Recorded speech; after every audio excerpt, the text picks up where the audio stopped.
कैसे हो आप लोग? उम्मीद करते हैं आप लोग अच्छे होंगे और अच्छे से भी पढ़ाई कर रहे होंगे। एग्ज़ाम टाइम बहुत शॉर्ट रह गया है, इसलिए हम आपको मोस्ट इम्पोर्टेंट जो फिजिक्स के क्वेश्चंस जो होंगे मैं आपको वही कराऊंगा, जिसमें से सेकंड बुक का पहला टॉपिक जो है बेटा, क्या नाम है उसका? संयुक्त सूक्ष्मदर्शी है। इस संयुक्त सूक्ष्मदर्शी के बारे में हम पढ़ेंगे, क्योंकि संयुक्त सूक्ष्मदर्शी हमारे यूपी बोर्ड एग्जाम की दृष्टिकोण से बहुत ही ज़्यादा इम्पोर्टेंट रहती है। ये कई एग्जामों से लगातार कई बार पूछी भी गई है, 22 में भी पूछी गई है, 23 में भी पूछी गई है, तो लगभग मुझे लगता है कि 24 में आने के इसके पूरे पूरे चांस रहेंगे। तो हम इस संयुक्त सूक्ष्मदर्शी के बारे में डिटेल से पढ़ रहे होंगे कि संयुक्त सूक्ष्मदर्शी का जो कार्य होता है, कार्य क्या है इसका, इसकी संरचना क्या है, इसकी आवर्धन क्षमता क्या है, इन सारे पॉइंट्स के बारे में जानेंगे। साथ ही साथ इसकी स्थितियाँ क्या है, जब प्रतिबिंब स्पष्ट दृष्टि की न्यूनतम दूरी पर बनता है तो इसकी आवर्धन क्षमता क्या रहती है, और जब प्रतिबिंब अनंत पर बने तो इसकी आवर्धन क्षमता क्या रहती है, इसके बारे में हम डिस्कशन करेंगे। तो सबसे पहली बात ये है कि संयुक्त सूक्ष्मदर्शी होती क्या है, इसके बारे में सबसे पहले तो बेटा, ये संयुक्त जो सूक्ष्मदर्शी होती है वह यह एक ऐसा प्रकाशिक यंत्र होती है जिसकी सहायता से बेटा अत्यंत छोटी वस्तुएं, अत्यंत छोटी वस्तुओं की बात करें बेटा, तो जैसे कि जिसे हम नॉर्मली आंखों से नहीं देख सके, उन वस्तुओं को देखने के लिए जो अत्यंत छोटी वस्तु होती है उनके बड़े प्रतिबिंब देखने के लिए हम क्या करते हैं, इस संयुक्त सूक्ष्मदर्शी का प्रयोग करते हैं। ठीक है, ये कार्य होता है इसका। लिखेंगे थोड़ा सा इसके बारे में, क्या है यह एक ऐसा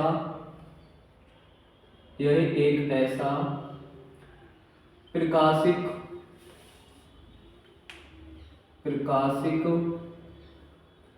यंत्र है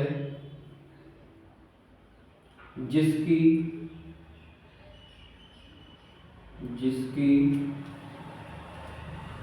सहायता से अत्यधिक छोटी वस्तुएं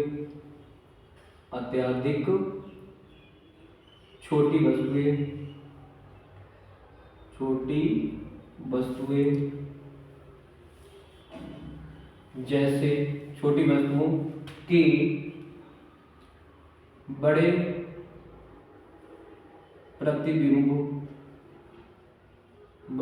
प्रतिबिंब देखे जाते हैं।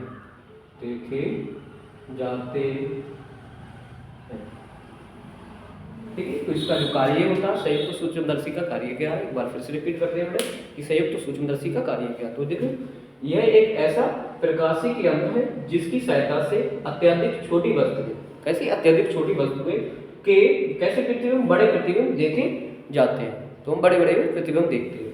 अब पढ़ेंगे इसकी संरचना के बारे में। तो संरचना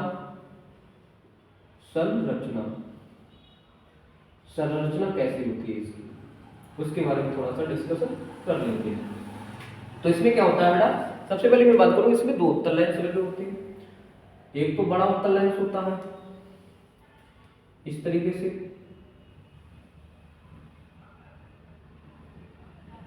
ठीक है, और एक छोटा होता है जो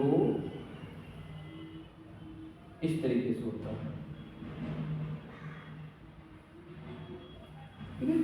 अब इनके प्रकाशिक, इसकी देखो लेंस है तो इनके प्रकाशिक बिंदु भी होंगे। तो इनके प्रकाशिक बिंदु क्या क्या होंगे, इनके बारे में थोड़ा सा पढ़ेंगे।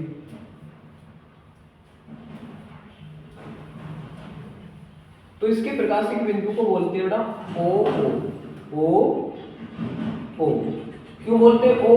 क्योंकि इसे ओ इसलिए बोलते हैं इसके प्रकाशिक बिंदु को क्योंकि इसका नाम, इस उत्तल लेंस का नाम रखते हैं हम अभिदर्शक लेंस, मतलब बोले इंग्लिश में तो ऑब्जेक्टिव लेंस।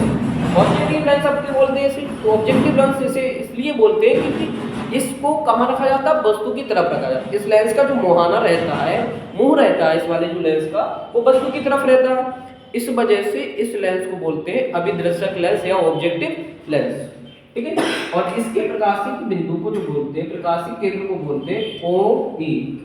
अब ओ ई क्यों बोलते हैं? क्योंकि ये वाला जो लेंस है कहाँ रहता है, ये वाला लेंस नेत्र की तरफ रहता है, इस वजह से इसे ओ ई बोलते हैं। ठीक है, प्रकाशिक केंद्र ओ ई। इनकी मुख्य अक्ष होती है ना, तो प्रकाशिक केंद्रों से होती हुई मुख्य की अक्ष खींचते हैं इनके। तो एकदम बिना इनके मुख्य अक्ष जो खींचते हैं, कहाँ से खींचते हैं इनके, प्रकाशिक बिंदुओं से होते हुए खींच लेते हैं। फिर हम क्या करेंगे बेटा, ये वाला जो अभिदर्शक लेंस है, इस अभिदर्शक लेंस की तरफ वस्तु को रखते हैं। मैंने मान लिया ये वस्तु है हमारी, जिसका नाम क्या है बेटा, ए बी एक वस्तु है, ठीक।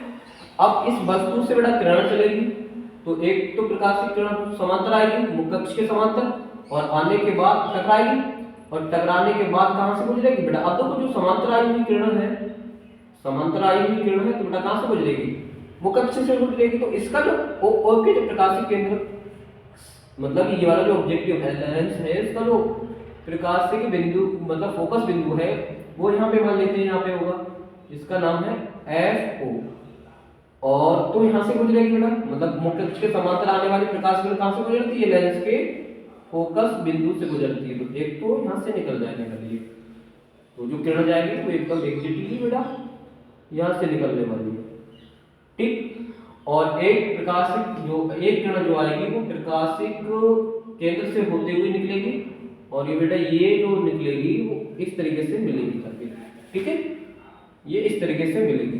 तो बेटा ये वाली जो किरण मिलेगी, जहां पे किरणें मिलेंगी वहां पे ये प्रतिबिंब बनाएंगे। इस प्रतिबिंब का नाम दे देते हैं बेटा ए डैश बी डैश, ठीक, ए डैश बी डैश। जो ये वाला प्रतिबिंब बना ना ए डैश बी डैश वाला, ये ए डैश बी डैश प्रतिबिंब जो बनेगा बेटा, ये जो हमारा आई लेंस है, इस आई लेंस के फोकस बिंदु एफ ई के और प्रकाशिक बिंदु और ई के एकदम एग्जैक्ट बीच में बनेगा, ठीक है। अब ये जो प्रतिबिंब बना है ए डैश बी डैश, वो आई लेंस के लिए वस्तु का कार्य करने वाला, कैसे, आभासी वस्तु का। तो बेटा यहां से क्या करेंगे, फिर यहां से कुछ किरणें ऐसे निकलेंगी इस तरीके से, ये किरणें इस तरीके से टकराएंगी और टकराकर ये दूर हटती हुई जाएंगी इस तरीके से, ये किरण आएगी तो ये इस तरीके से हटती हुई चली जाएगी। तो बेटा ये तो मिलने वाली नहीं है। अब ये क्यों नहीं मिलने वाली है, दूर हट क्यों रही है, इसका रीजन क्या है, क्योंकि जो वस्तु रखी हुई है, ये वाली जो वस्तु रखी हुई है वो आई लेंस मतलब नेत्र का लेंस के फोकस बिंदु और प्रकाशिक केंद्र के बीच में रखी हुई है, इसलिए इससे जो प्रकाश किरणें चलेंगी वो लेंस से टकराएंगी, और टकराने के बाद ये वाली जो किरणें होंगी वे एक दूसरे कैसे दूर हटती हुई जाएंगी। तो ये तो यहाँ पे मिलेगी नहीं, तो हम क्या करेंगे, इन्हें पीछे हटाएंगे जबरदस्ती, और जबरदस्ती पीछे हटाकर मिलाएंगे, तो जहां पे मिलेगा वहां पर इसका ही एक अंतिम प्रतिबिंब बनेगा। तो बेटा ये इस तरीके से हम अगर इन्हें हटाते हुए लेके जाते हैं, तो ये किरणों का जो प्रतिबिंब बनता है तो पीछे बड़ा हमें बनता हुआ दिखाई देता है। तो इसका नाम हम क्या देखेंगे बेटा, इसका जो नाम रखेंगे A double dash B double dash रखेंगे, ठीक है। इसी प्रतिबिंब को A double dash B double dash को ही क्या बोलते हैं, अंतिम प्रतिबिंब बोलते हैं, ठीक है। ये जो प्रतिबिंब होता है बेटा, ये हमारा कौन सा प्रतिबिंब, अंतिम प्रतिबिंब होता है। अब थोड़ा सा और इसकी कुछ बातें हैं बेसिकली, उनके बारे में थोड़ा सा जान लेते हैं। तो देखो बेटा, अब मैं यहाँ से आता हूँ, ये हमारा क्या है, ऑब्जेक्टिव लेंस है, नाम लिख देते हैं, क्लियरली नाम लिख देते हैं एकदम इसका, अभिदर्शक लेंस,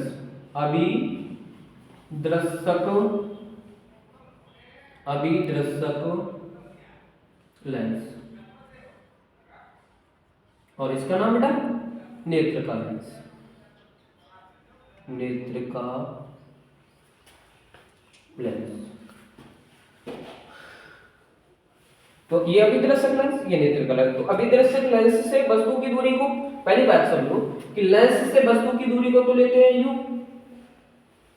अब कौन से लेंस से वस्तु की दूरी है, तो भाई ऑब्जेक्टिव लेंस से, इसलिए लिखेंगे u o, ठीक है। अब ये बड़ा प्रतिबिंब है, अब इस लेंस से प्रतिबिंब की दूरी b लिखते हैं, और कौन से लेंस से, तो बेटा बोलेंगे ऑब्जेक्टिव लेंस से, इसलिए बी को, ठीक है। आगे मैं बात करूं बेटा, ये नेत्र का लेंस। अब इस नेत्र का लेंस के लिए ये वस्तु ए डैश बी डैश, तो बेटा यहां से यहां तक की दूरी क्या होने वाली है, u। कौन से लेंस से, आई लेंस से, इसलिए u की हो जाएगी। अब बेटा इस वाले लेंस के लिए प्रतिबिंब कौन, ये, तो यहां से यहां तक की दूरी क्या बेटा, b है ना। अब ये b कौन से लेंस की b, तो आप बोलेंगे नेत्र का लेंस की b, तो u e b e हो जाएगा, ठीक है। तो ये होगी b e। तो आप थोड़ा सा और लिखेंगे कि जहां क्या बेटा, जहां जहां बेटा हमारा एफ ओ जो है वो है हमारा अभिदृश्यक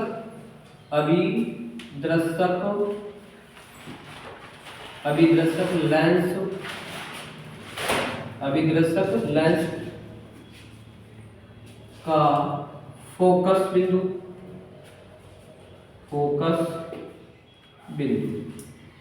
ठीक है।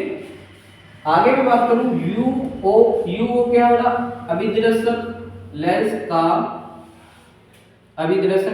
की वस्तु से दूरी। आगे बात करें बेटा हमारा बीओ क्या है यहाँ पे अभिदृश्यक लेंस से प्रतिबिंब की दूरी,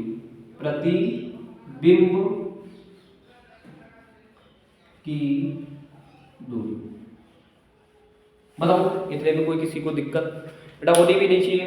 देखो फिर से एक बार रिपीट करते हैं, एफ ओ अभिदृश्यक लेंस का फोकस बिंदु, ठीक, यू अभिदृश्यक लेंस से वस्तु की दूरी, बी ओ अभिदर्शक लेंस से प्रतिबिंब की दूरी, ठीक है। इसी प्रकार से और क्या, इसी प्रकार से बेटा यहाँ पे एफ ई हो जाएगा। एफ ई क्या होगा, एफ ई होगा नेत्र का लेंस का फोकस बिंदु, नेत्र का लेंस का फोकस बिंदु,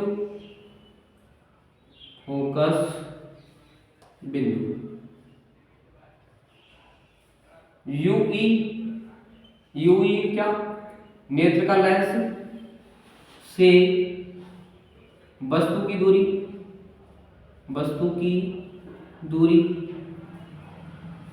और बी ई बराबर नेत्र का लेंस से प्रतिबिंब की दूरी,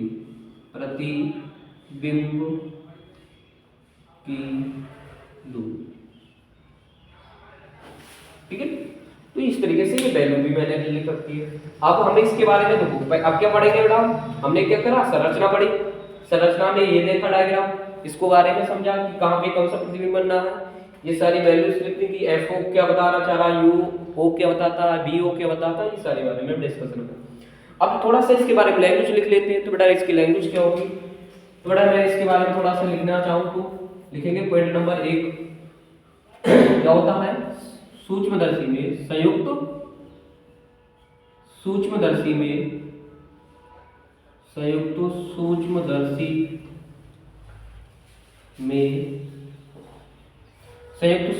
में दो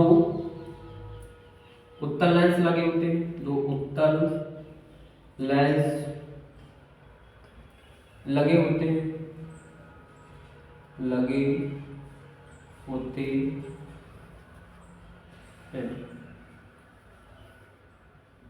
जो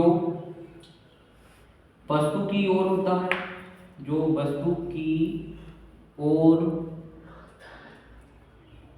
होता है, उसे कौन सा लेंस बोलेंगे, अभिदर्शक लेंस बोलते हैं, अभिदर्शक लेंस कहते हैं,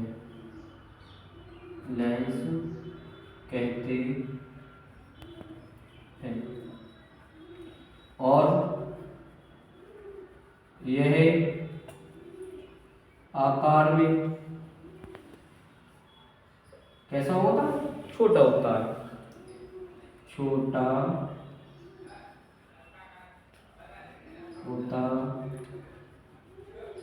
है, यह आकार में कैसा होता है बेटे, छोटा होता है, ठीक है ना। आगे वीडियो में बात करूंगा, एक और पॉइंट लिख लो इसमें, और जो लेंस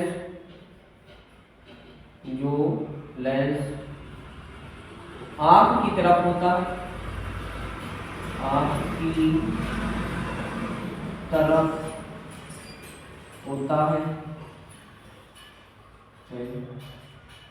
उसे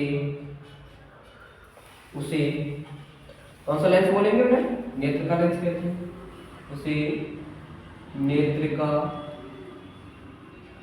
नेत्र का लेंस कहते हैं।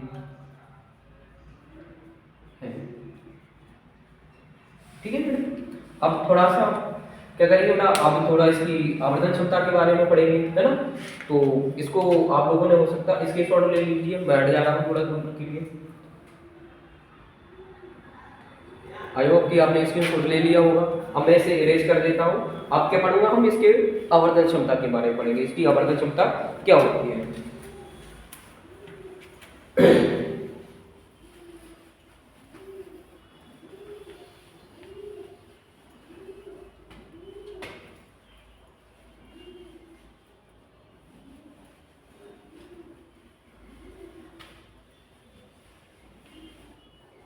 तो आवर्धन क्षमता पढ़ लेते हैं, अगली हेडिंग आ जाएगा आवर्धन क्षमता।